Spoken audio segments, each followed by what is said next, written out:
प्रदेश की खीरी लोकसभा सीट से नवनिर्वाचित समाजवादी पार्टी के सांसद उत्कर्ष वर्मा जी इस समय हमारे साथ हैं। उनसे बात करते हैं। उत्कर्ष जी, पहले तो आपको सांसद चुने जाने पर बहुत बहुत बधाई। जी, बहुत बहुत धन्यवाद आपको और आपके पूरे चैनल को। अब ये जानना चाहते हैं कि समाजवादी पार्टी जिस तरह से उत्तर प्रदेश चुनाव लड़ी, खासकर खीरी लोकसभा सीट बेहद हाईलाइट सीट थी और उस पर उत्तर प्रदेश नहीं देश की पूरी नज़र थी। आप वहां से जीते हैं। इस जीत के लिए आप जनता को अपने खीरी क्षेत्र की क्या संदेश देना चाहते हैं?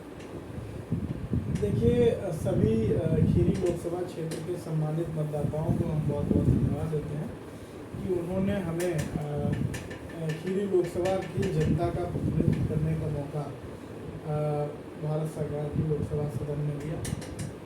और ये संदेश देना चाहते हैं कि जिन उम्मीदों के साथ में, जिस विश्वास के साथ में खीरी लोकसभा की जनता ने हमें मौका दिया है, चुन के भेजा है, हम उनकी उम्मीदों पर पूरा खरे उतरेंगे, कभी नाउम्मीद नहीं होने देंगे और जो वादे हमने चुनाव में किए हैं उनको पूरा कराएंगे और खीरी लोकसभा क्षेत्र की समस्याओं की और जनता की आवाज़ को मजबूती के साथ में लोकसभा में उठाने के काम करेंगे।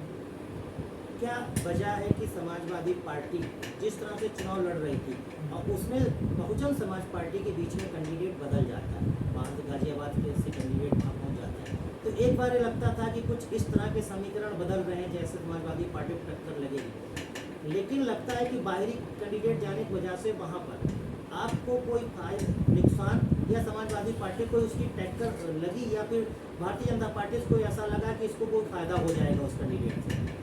देखिए, कैंडिडेट बदला, बाहर से आया, लेकिन कहीं ना कहीं खीरी लोकसभा क्षेत्र में बहुजन समाजवादी पार्टी अपना जनाधार खो चुकी है और कोई भी उसका जनाधार नहीं था। कोई संगठन पर उन्होंने चुनाव की तैयारी के लिए कोई काम नहीं किया था जिससे वो चुनाव में लड़े। इसलिए चुनाव हमारे वहाँ सीधा 2 पे 2 हो रहा था, भारतीय जनता पार्टी और समाजवादी पार्टी। इस बार का जो लोकसभा चुनाव खासकर खीरी लोकसभा सीट पर था, उसमें जो सिख समुदाय, सरदार समुदाय और खासकर किसानों की अहम भूमिका इस बार के चुनाव में क्या रही?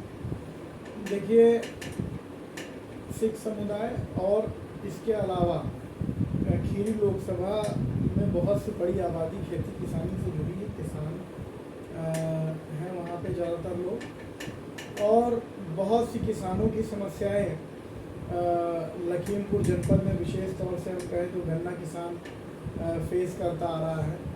बाढ़ से किसान बहुत परेशान है, बाढ़ प्रभावित जनपद है। गन्ना किसानों का गन्ना भुगतान समय पे नहीं हो पा रहा, गन्ने का वाजिब मूल्य नहीं मिल पा रहा है, बहुत सारी समस्याएं थी। और एक सबसे बड़ा जो तिकोनिया का किसान कांड जो हुआ था, उससे सभी किसान भाई आहत थे कि एक मंत्री के बेटे ने किसानों के ऊपर गाड़ी चढ़ा करके उनको शहीद करने का काम किया था। तो ये रोष किसानों में अंदर से। लोकसभा चुनाव के दौरान कभी आपको ऐसा लगा कि हम केंद्रीय गृह मंत्री के सामने चुनाव लड़ रहे हैं, ऐसा कभी मन में या ये लगा कि आम कैंडिडेट, क्योंकि आपने एक बड़े कैंडिडेट को हराया, वो नॉर्मल कैंडिडेट नहीं थे, वो देश के गृह मंत्री थे, इसलिए वो चुनाव बड़े हाईलाइट मोड में चल रहा था। तो क्या कभी ऐसा लगा कि गृह मंत्री होने के नाते कि चुनाव में मुश्किलें आई? देखिए, चुनाव में कोई मुश्किल विशेष नहीं आई। बेशक उनका प्रोफाइल बड़ा था, वो गृह राज्य मंत्री उस समय मौजूदा समय में थे, लेकिन हमें पूरा विश्वास था और हम अपनी बात को लेकर के जनता के बीच में जाते रहे। हमारे पार्टी का जो घोषणा पत्र था, हमारे मुखिया राष्ट्रीय अध्यक्ष जी की नीतियों और कार्यक्रमों को, पार्टी के कार्यक्रमों को लेकर गए जनता के बीच में, घोषणा पत्र को लेकर के गए और जनता के बीच में जा कर के वोट मांगे और जनता की समस्याओं को हम लोगों ने सुना और वो जनता से वादा किया इन समस्याओं को सुलझाएंगे, ऊपर लोकसभा में उठाने का काम करेंगे। इन्हीं मुद्दों के साथ हम लोग चुनाव लड़ते रहे और जनता के बीच में अपनी बात को रखने का काम किया। लखीमपुर खीरी और खासकर खीरी लोकसभा सीट या फिर धौरहरा को भी जोड़ दिया तो लखीमपुर की एक आम जनता को बात की जाए तो वहाँ पर एक तराई का क्षेत्र है, बाढ़ में बहुत परेशानी होती है, किसानों की बहुत समस्याएं, खासकर गन्ना के किसान खेती करने वाले ज़्यादा किसान रहते हैं। तो इन समस्याएं जो है, इन समस्याओं को दूर करने के लिए आप कैसे, क्या कोई आपका एजेंडा है, कोई प्लान है कि मोदी सरकार से आप कहेंगे कुछ वहाँ के तराई के बेल्ट के किसानों और तमाम लोगों को कैसे राहत मिले?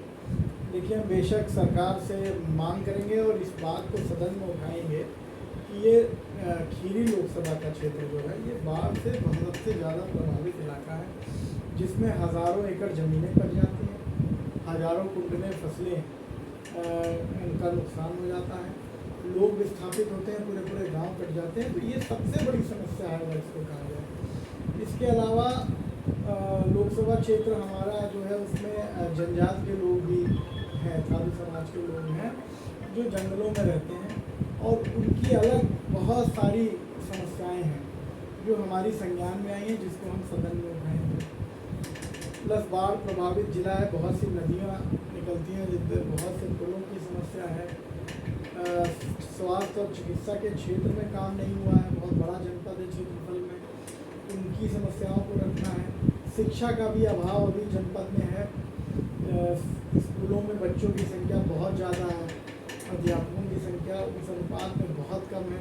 ये सारी समस्याएं हैं जिनको हमें उठाना है और सरकार से काम कराना है।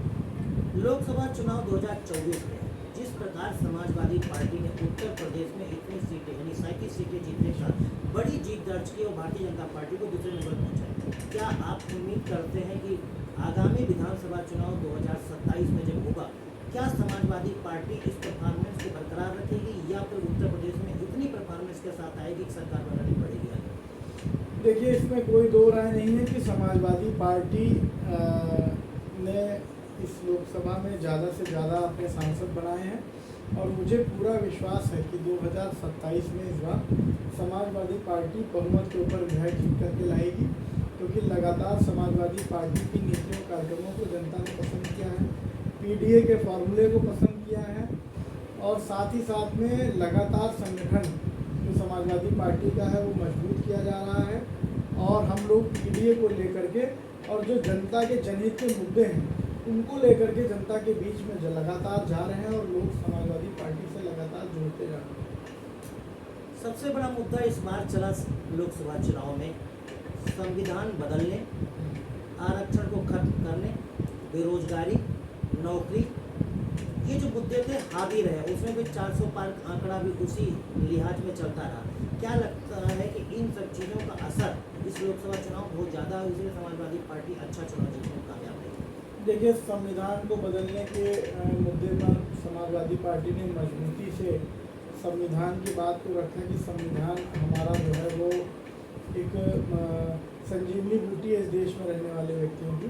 तो संविधान को बचाना है और संविधान को बचाने के लिए लोगों ने वोट दिया समाजवादी पार्टी को। आरक्षण को बचाना है, संविधान में दिए गए जितने भी अधिकार है प्रत्येक नागरिक हैं उनको बचाना है, किसानों को बचाना है, महंगाई रोकना है। बहुत सारे मुद्दे थे जिस पर जनता समाजवादी पार्टी के साथ में खड़ी है। आखिरी सवाल, जो युवा बेरोजगार है खासकर लखीमपुर खीरी, उनके लिए आपने कोई प्लान किया है क्या?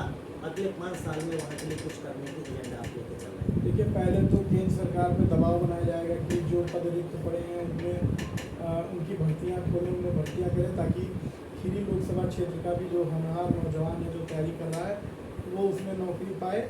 और साथ ही साथ में जो भी विभाग हैं उनमें प्रयत्न किया जाएगा कि ज़्यादा से ज़्यादा सरकार दबाव बनाया जाएगा कि वो नौकरी निकाले, नौजवान नौकरी पाए। और सरकार से मांग रखी जाएगी कि खीरी जनपद की बड़ी लाइन को जोड़ा जाए ताकि व्यापारिक दृष्टिकोण से व्यापार बढ़े और हमारे तमाम नौजवान जो हैं वो अपने रोजगारों में लगें ताकि वो बेरोजगार ना रहें। बहुत सी ऐसी स्कीमें हैं जिन पर हम लोग काम करेंगे और मजबूती के साथ में सदन में उठाएंगे। बहुत बहुत ये हमारे साथ हैं समाजवादी पार्टी की खीरी लोकसभा सीट से नवनिर्वाचित सांसद उत्कर्ष वर्मा, जिनका कहना है कि लखीमपुर खीरी में समस्याएं तो बहुत है, युवाओं की, किसानों की, तराई की, बाढ़ की समस्याओं को अगले 5 साल में एजेंडा लेकर चलते हैं और सरकार से मांग कर दूर कराने की कोशिश करेंगे। कैमरामैन प्रदीप के साथ अखिलेश सिंह, के न्यूज इंडिया, दिल्ली।